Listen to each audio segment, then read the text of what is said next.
আপনার মোবাইলে যদি কোনো কল আসে, আপনাকে আর আঙুল দিয়ে ধাক্কা মেরে বা ঠেলা মেরে কলটাকে রিসিভ করতে হবে না, সেটা অটোমেটিক রিসিভ হয়ে যাবে।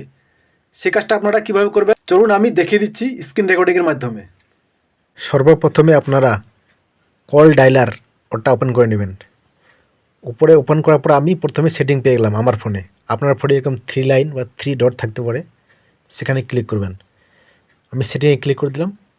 ক্লিক করার পর একটু নিচে আসবো, নিচে এখানে দেখতে পাবো অটো অ্যান্সার।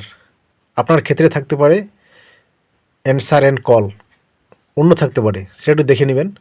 এখানে ক্লিক করে দিলাম। ক্লিক করার পর অটো অ্যান্সার এটাকে অন করে দেব। অন করার পর নিচে আছে ডিলে অটো অ্যান্সার, মানে আপনি কত সেকেন্ডে কলটাকে রিসিভ করতে চাইছেন। এখানে ক্লিক করবেন 3 সেকেন্ড, 5 সেকেন্ড, 10 সেকেন্ড, আপনারা যেটা খুশি করে দেবেন। এরপরে আর আপনাকে কলটাকে রিসিভ করতে হবে না। যদি ভিডিওটা একটুকু হেল্পফুল লাগে তাহলে বেশি করে শেয়ার করে দেবেন আর ভিডিওটাকে লাইক করে দেবেন। Thank you.